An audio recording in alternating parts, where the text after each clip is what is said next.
kepada Allah dengan ridhonya.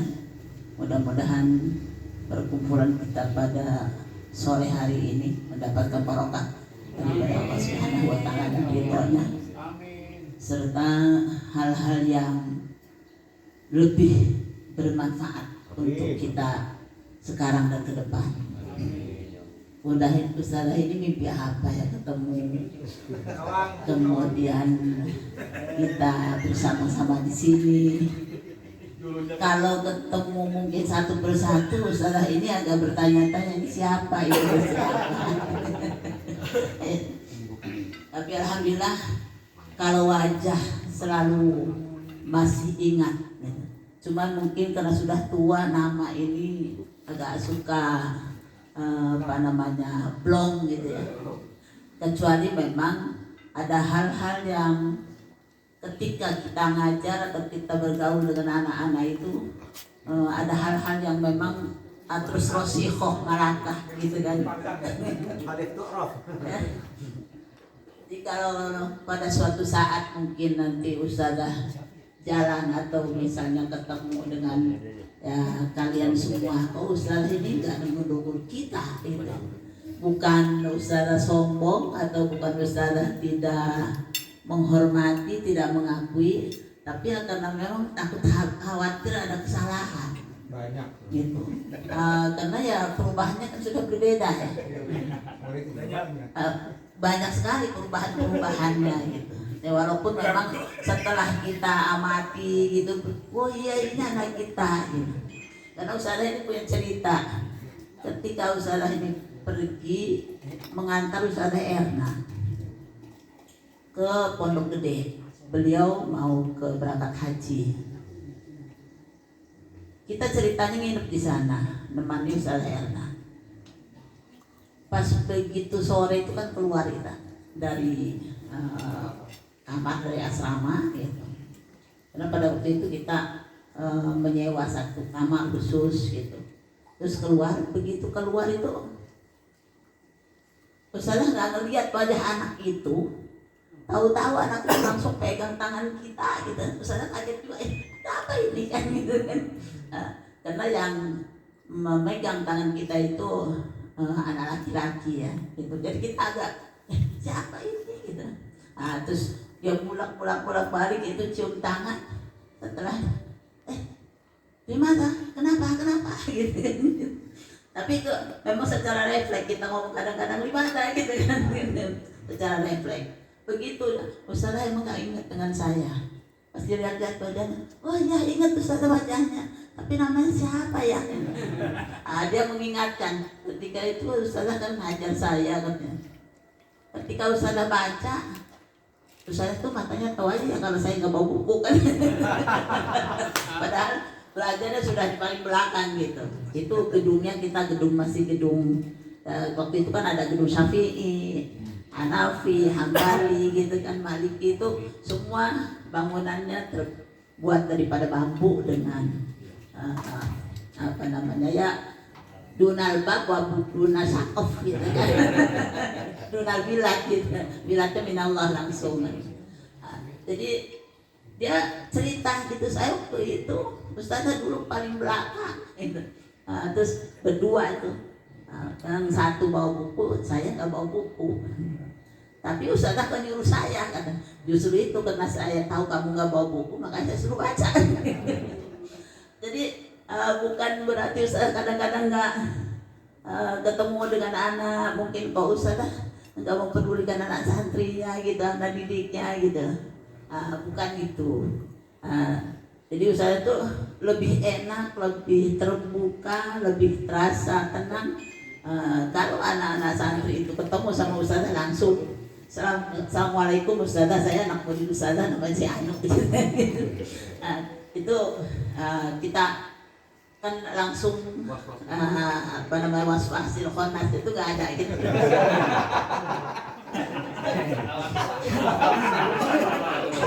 Gini lagi.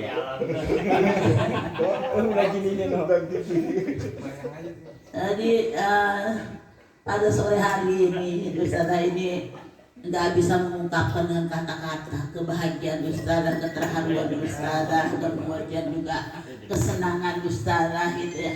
Sampai tadi tuh ketika sholawatan ustazah, kalau nggak nahan-nahan ya keluar tumpah lah, yang memang tidak bisa kita buat ya.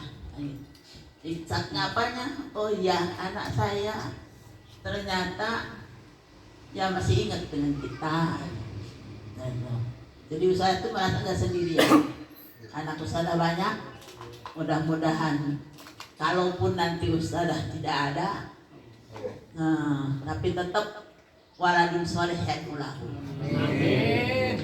Dan diharapkan ilmu yang ustazah sampaikan kepada kalian benar-benar kata istilahnya ustazah halalkan ustazah, barokahnya ustazah gitu kan. Pokoknya yang namanya ilmu sudah diberikan kepada anak santri itu adalah ilmu yang keluar dari hati sanubari gitu. Mudah-mudahan dijaga oleh Allah kebenarannya. Kalau itu benar dan min Allah Subhanahu wa taala, kalau itu salah itu mungkin kehilafan kita. Jadi ya ustazah terbuka, kemudian juga ya betulkan ketika kalian tahu oh ini salah ketika belajar. Mudah-mudahan nanti kan jadi hasanah bukan jadi sayyi'ah gitu. Alhamdulillah walaupun sedikit mungkin ilmu yang saya sampaikan kepada anak-anak santri, ya mudah-mudahan yang sedikit itu bermanfaat. Ada sampelnya kan gitu. Ya. Kalau al-ilmu bila amalin, tasyajari bila tamar kan gitu. Mudah-mudahan ini al-ilmu diamalin, tasyajari bisa amalin. Jadi kalau ada samarnya itu dari kejauhan udah melihat terus kan. Ya. Kalau hanya sekedar daun yang rindang, paling kita bisa berteduh doang kan gitu. Tapi kalau misalnya daunnya rindang, bunganya banyak, kemudian menarik, apalagi buahnya manis, asam pun masih bisa dirasakan. Pahit aja masih bisa ditelan. Habis itu. Makanya ada cerita itu pada zaman masih awal-awal kita. Nah, jadi ketika kita ini santrinya masih 22 orang, ada anak santri naik pohon kelapa kan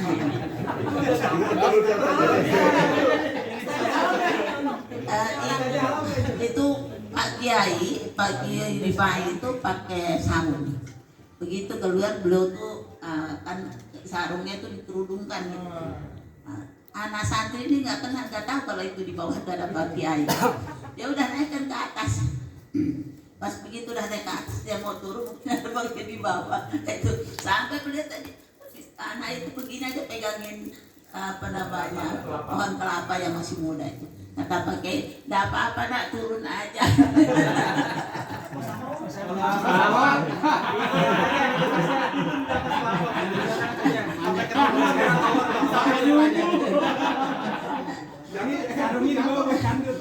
Begitu turun itu bukan dimarahin sama Pak Kiai, tapi anak mana itu goloknya, ayo udah diminum. Itulah kehebatan anak santri ya, kedekatan dengan gurunya gitu. Jadi Pak Kiai itu kalau mendapatkan anak-anak yang model-model begitu itu nggak marah, tapi beliau itu kadang-kadang ketawa. Kok artinya manjada wajah tadi benar-benar. Walaupun dalam bukan dalam belajar ilmu pengetahuan itu. Manjada wajah. Gara-gara nafsu beratang. Dan hal-hal yang semacam itulah yang memberikan kesan, kemudian memberikan dorongan kepada anak santri. Karena yang sering datang ke rumah ustazah ini santri-santri yang sudah mereka berjuang di luar, kemudian udah berkelana kemana-mana. Yang diingat itu, ketika saya di asrama sama ustazah diginiin ini gitu.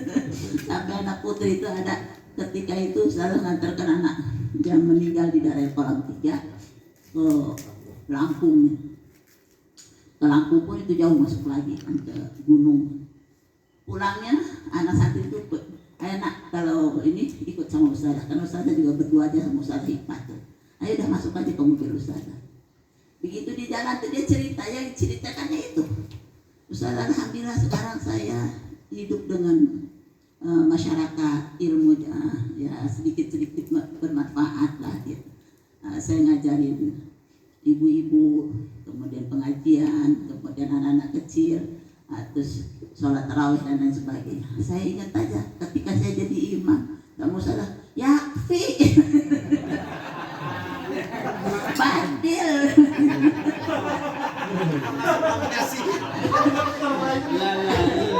Jadi itu yang dia ingat gitu. Ustaz kan agak ingat, udah lupa. Oh begitu nanya. Iya saya kan bagian kisah beribadah Ustaz. Begitu saya jadi imam katanya ada yang saya kata Ustaz, badil. Jadi kalau gak digituin mungkin saya gak jadi kayak sekarang Ustaz. Ya alhamdulillah anak. Kalau dulu kan dulu kan kesel ya nak ya. Kesel malu. Jadi hal-hal yang semacam itu karena kitanya juga ikhlas mendidik anak. Kesel nggak malu ya. Membetulkan anak, memarahi, bahkan memarahi anak pun kita ikhlas kan gitu.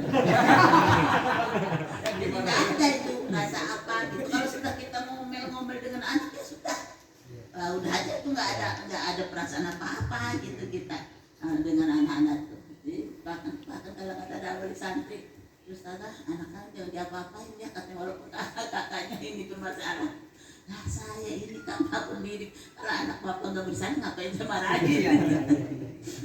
Jadi ya dengan hal-hal yang semacam ini ya Ustaz amat sangat terharu, rasa senang, sulit tahu saya ungkapkan dengan kehadiran kalian di sini. Kemudian sesudah itu ya kita berdoa bersama-sama di sini. Mudah-mudahan Allah Subhanahu wa taala mengabulkan apa yang kita mohonkan. Ya, terutama mau kemana sih kita? Kalau mungkin juga ya, kehidupan kita di dunia ini selalu sibuk dengan mengajar hal-hal yang lain. Padahal hidup kita cuma 1,5 jam di dunia ini. Kalau dibandingkan dengan kehidupan kita di akhirat. Ya. Jadi ya saya salut dengan santri-santri yang memang mungkin di sini tidak diajarkan, di sini tidak dibiasakan, tapi begitu berkecimpung dengan masyarakat, di masyarakat itu kan gado-gado ya. Nah itu jadi kita bisa mewarnai dan bisa kita juga diwarnai kan. Kita diwarnai dengan hal-hal yang baik bagus kan gitu. Apalagi kalau kita bisa mewarnainya. Jadi mudah-mudahan ilmu yang didapatkan di pondok pesantren ini menjadi kunci untuk kehidupan kita semua di masyarakat, ya. Terutama ketika kita akan kembali kepada Allah Subhanahu wa taala. Karena itu yang melalui mimbar ini doakan pondok pesantrennya, kemudian yang ditinggalkan oleh leluhur-leluhur yang sekarang ini kita mendapatkan amanah yang amat sangat besar. Mungkin kalau memulai tidak terlalu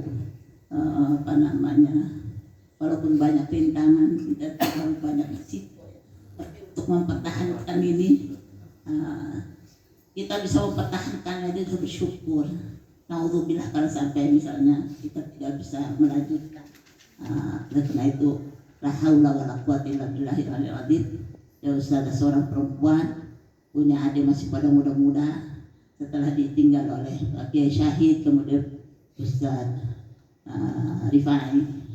Ya mudah-mudahan yang muda-muda ini adik-adiknya, kemudian keponakan-keponakannya, terutama anak-anaknya beliau itu bisa melanjutkan apa yang sudah dirintis olehnya tanpa dukungan dari seluruh santri, kemudian alumnus yang ada, baik itu di sininya lama ataupun tidak, alumnus atau bukan.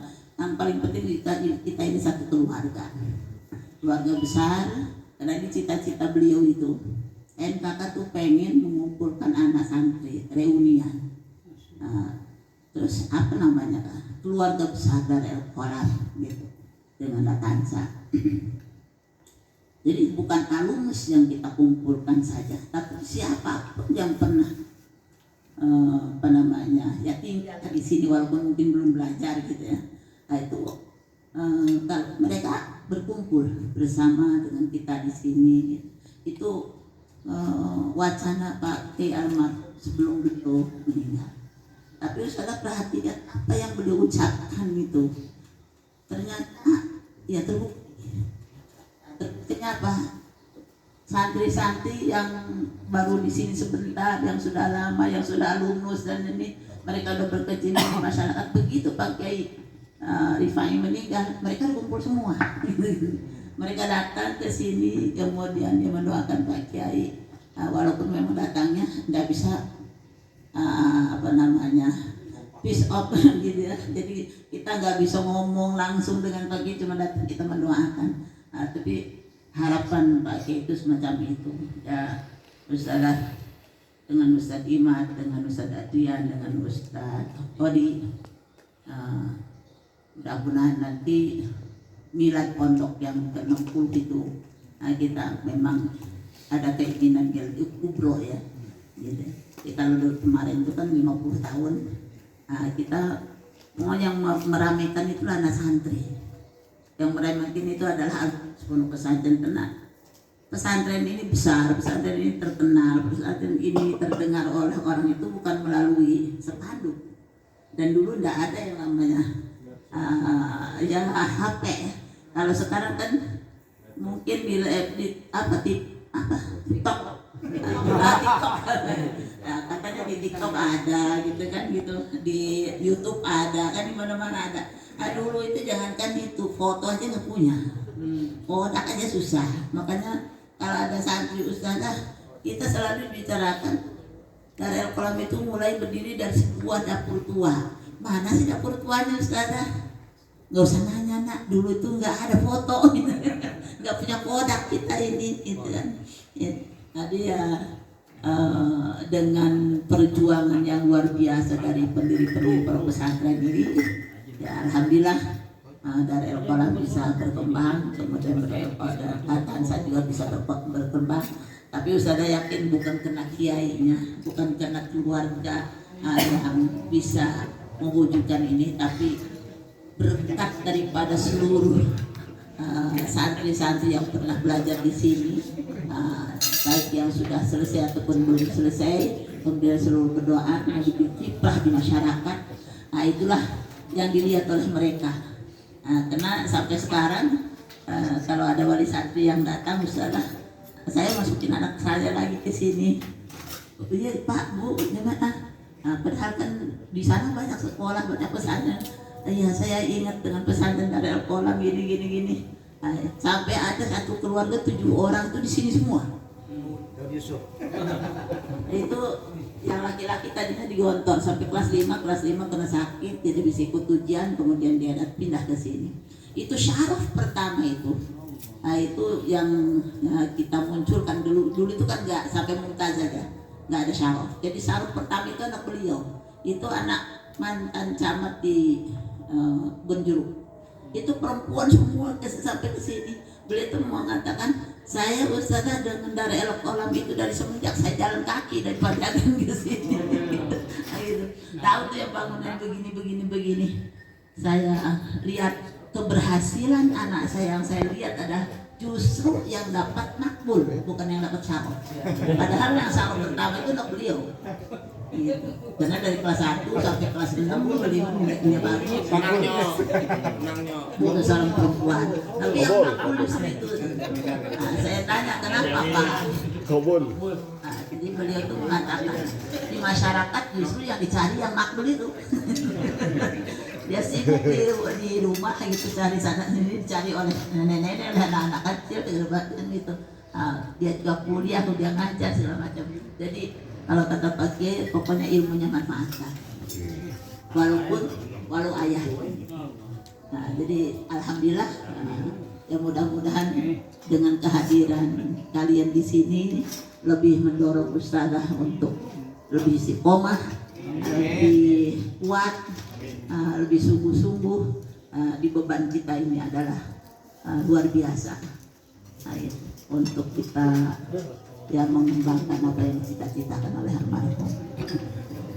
Ya jangan kapok nak. Kapan ini ya tinggal ngasih tahu aja sama Ustazah. Ya Ustazah kapan juga bisa kayak begini. Pokoknya apa yang paling penting kalian datang ke sini ikhlas, Ustazah juga nerimanya ikhlas. Dan mudah-mudahan sambal walaupun sambalnya pedas ya masih terasa. Makanya Rumah Ustaz terbuka. Kalau tadi katanya mau ke sini dulu jadi santri, kita nggak berani. Emang rumah ini baru dibuat setelah Pak Kiai almarhum Ustaz Rifai meninggal. Jadi Ustaz Rifai kan tahun 97 ya. Ustazah ini bikin rumah ini 97 akhir. Itu pun setelah kita lama izin sama ibu gitu. 1 tahun ini rumah ini gak diisi sama Ustazah karena ibunya masih belum mau kesini. Ini hasil daripada bujukan Ustadz Syahid ke ibu. Jadi kalau kita berobat ngajak ibu ke Bekasi, dulu berobatnya kita ke Bekasi, itu ada dokter Uun, itu di sana. Beliau itu memang ahli hikmah tapi dokter. Jadi berobat ke sana di jalan tuh Pak Kiai Syahid yang suka nyopirin. Ntar ngobrol dengan ibu, Bu maaf, kalau dulu ada Ustadz Rifai, ada kakak, cukup dengan pecinya aja nggak jadi masalah, gitu kan. Pecinya kakak itu di asrama atau di mana aja berlaku, gitu kan. Tapi Ndin apa, gitu. Ndin ini nggak punya gigi, gitu kan, dia anak santri. Terus kalau sama ibu diperkenankan, gimana kalau enak tuh rumahnya di dalam asrama putri. Karena rumah saya kan dulu bukan rumah saya, itu rumah ibu. Yang di depan masjid itu, yang depan rumah Syarifai, itu rumah ibu dengan rumah abah ya. Cuman ya memang Ustazah perbaiki sedikit gitu. Nah disitulah kita dulu asrama putrinya. Kemudian asrama putranya di rumahnya nenek. Jadi nenek itu pas rumahnya di depan masjid, sebelahnya rumah abah gitu. Jadi kita mulai belajar itu mendirikan pondok pesantren itu ya dari sebuah rumah itu. Jadi rumah itu panjang, memang besar. Rumah nenek itu dibagi 2 gitu. Jadi yang dapur itu tempat Ustazah dulu lagi kecil selawatan. Makanya tadi tuh ya Habib itu ingat ketika kecil kita Jibril, Mikail segala macam kan itu kalau kita selawatan pagi-pagi, kemudian sore-sore kita selawatan gitu di rumah nenek. Itu 1 potong itu dikasihkan sama abah khusus gitu kan. Terus yang sebelahnya yang 1 lagi dikasihkan sama yang lain. Jadi Pak Kiai Rifai itu memulai dari situ. Pak Kiai itu pulang dari Gontor, nenek itu masih sakit. Tapi beliau belum terus-terusan di sini gitu. Jadi kita ngurusin nenek itu lama. Ustazah dari kelas 4 SD itu udah ngurusin nenek, itu apa namanya, Ibu Hajah Pengki. Nah, itu udah sakit beliau itu ya. Kalau dulu kan nggak ada MCK yang memadai lah untuk orang sakit gitu. Jadi dipakainya kalau bisa keluar kita pakai dorongannya ya, pakai kasur, nanti pakai tikar, nanti ada yang pegangin di belakang ngedorong, yang di depannya narik. Itu saja dengan Ibu Tofiah itu biasa ngurusin nenek kayak gitu. Tahu lah, karena beliau itu sepun, perutnya besar. Dulu kan susah dokter ya. Jangankan dokter yang ahli-ahli gitu, yang ini aja ya. Di Tangerang itu ya Ustazah ingat itu pada waktu cuma ada dokter Hasan, Gusti Hasan. Cuma 1 tuh di Tangerang. Jadi kita kalau ke sana itu ya beliau dioperasi, waktu itu katanya dioperasi gitu. Tapi ya mungkin karena perawatannya belum secanggih kayak sekarang, akhirnya ya sakitnya lama. Jadi begitu beliau meninggal itu dikasihkan sama abah itu Pak Kiai Rifai kan dipanggil untuk mendirikan pondok pesantren gitu. Beliau waktu itu kan belum nikah, masih bujangan ya, pulang dari Gontor itu. Jadi setelah itu mendirikan pondok pesantren sambil kuliah, dibelikan motor Panonia yang besar abah itu sampai ke Serang, kemudian nanti sampai ke Labuan. Sorenya kita ini belajarnya bukan pagi, awalan itu belajar itu sore sampai malam. Jadi beliau sendiri yang nungguin kita, ketua muhadarahnya beliau, pembawa acaranya beliau, gitu. Pokoknya semua beliau yang yang mengatur. Makanya ketahuan kalau misalnya kita nggak hadir karena santrinya cuma 22 pun itu 4 orang diusir, dan karena memang yang melanggar disiplin. Makanya timbullah pakai yang paling sombong itu adalah Pak Rifai. Santrinya baru 22 aja udah berani mengusir gitu kan. Nah, itu kan masyarakat sekitar kan. Itu diusir sama Pak Kiai karena memang anak santri itu keluar lihat layar tancap. Ketahuan sama Pak Kiai diusir. Jadi kalau dulu tuh yang namanya disiplin itu memang dari awal itu sudah mulai. Nah, makanya saya suka bilang sama anak-anak, nah kalau sekarang kita mengusir anak 1-2 orang, santrinya udah ribuan. Dulu aja santrinya 22, Pak Kiai itu sudah mengusir anak 4 orang kan gitu. Nah, tapi ya dengan disiplin itu yang berjalan baik, akhirnya kan pondoknya berkembang. Nah, karena orang kan bukan nyari bangunan, bukan nyari hal-hal yang lain kan gitu. Nah, yang mereka cari itu adalah bagaimana pengelolaan anak-anak. Jadi al ilmu itu ustumilah, bukan hanya umilah aja kan. Itu yang ditanamkan sama Pak Kiai. Apalagi disiplin yang lain, bahasa segala macam. Ya bayangkan aja kita orang Sunda, orang Jawa nggak bisa ngomong bahasa Indonesia. Ketika SD saya nggak bisa bahasa Indonesia. Karena ya di SD-nya pakai bahasa Jawa, kita pakai bahasa Sunda. Jadi ada disiplin bahasa Sunda. Begitu disiplin bahasa Sunda, 1 semester 6 bulan ya, baru dicampur dengan bahasa Arab. Yaitu kalau pas begitu kita disiplin bahasa Indonesia itu, Pak Kiai Rifai itu gimana gak gila katanya. Masa Jakarta mau dipindahin ke Gintung? Karena anak santrinya gak pernah ngomong bahasa Indonesia, bahasa Sunda, bahasa Indonesia semua. Ya di sini kan orang awam. Nah, ya, akhirnya ya beliau nggak mendengarkan itu. Yang paling penting disiplin pondok Gontor diterapkan di sini. Kemudian semester kedua kita diwajibkan untuk ngomong bahasa Arab. Walaupun bahasa Arabnya ya kayak gitulah kan gitu. Nah, itu juga timbul tuh. Ini bukan gila-gila lagi nih Pak Kiai Rifai ini. Masa Mekah mau dipindahin ke Gintung?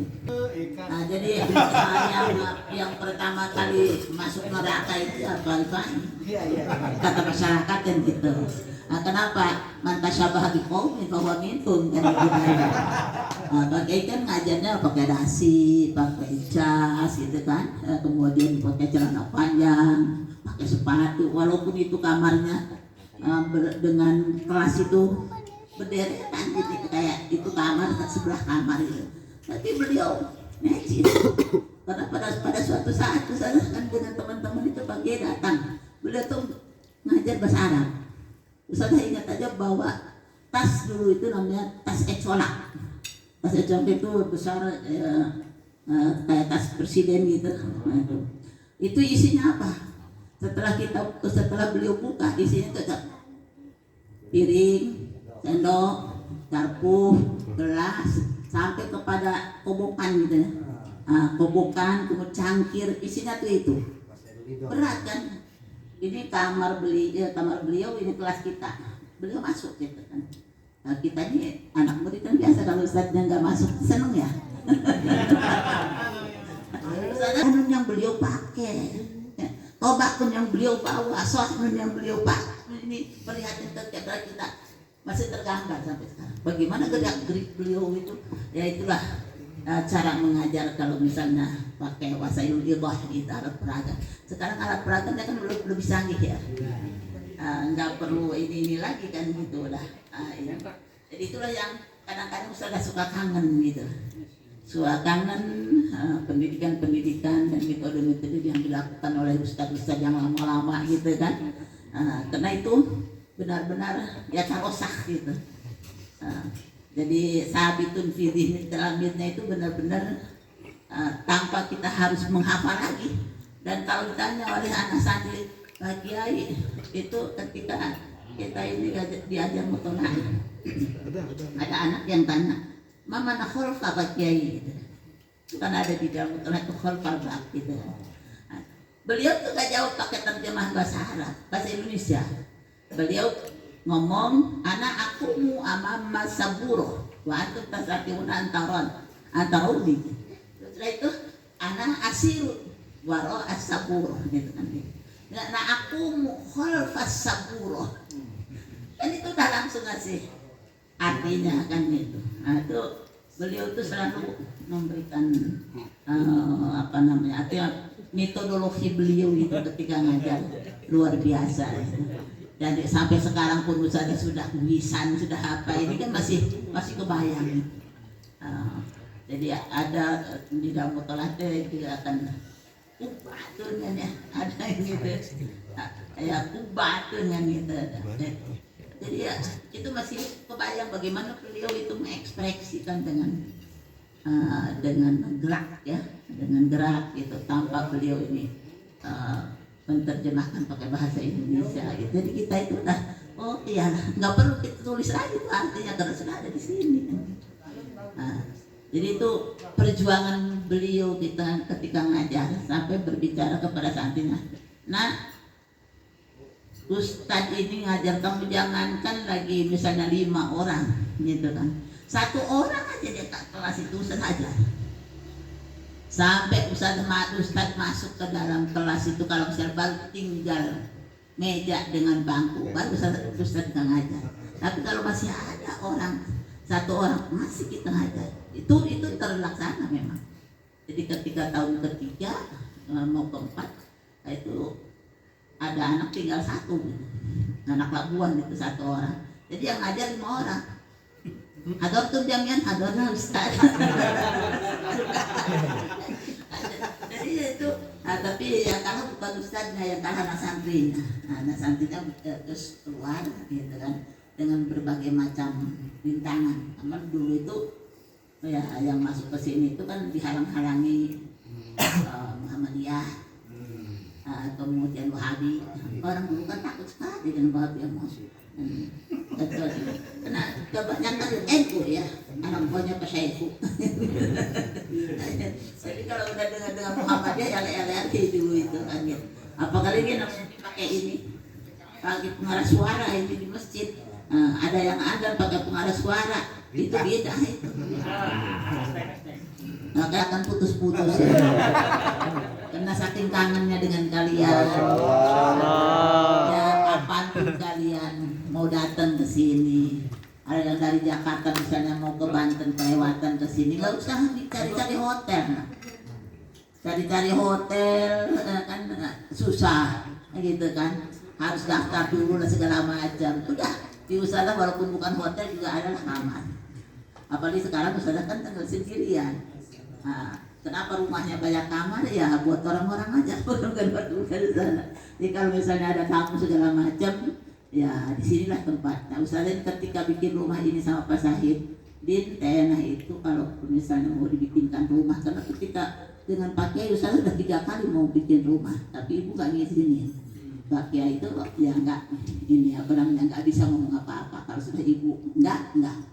Kalau Pak Sahid, ayo. Nah itu nanti ngobrol, nanti diarahkan lagi kemana yang bisa dimengerti oleh ibu gitu.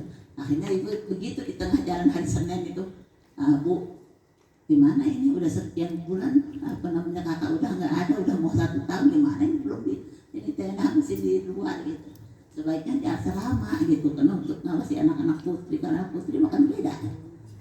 Baru beliau tuh luluh, ya nggak apa-apa lah, karena mau bikin rumah. Tapi janji ibu harus ikut tenah loh. Kalau ibu gak ikut tenah gak bakal bikin, gak bakal misah gitu. Selasa itu Senin ngomong, Selasa langsung ukur, makanya ini bekas rumahnya Ustaz Mahdi kan.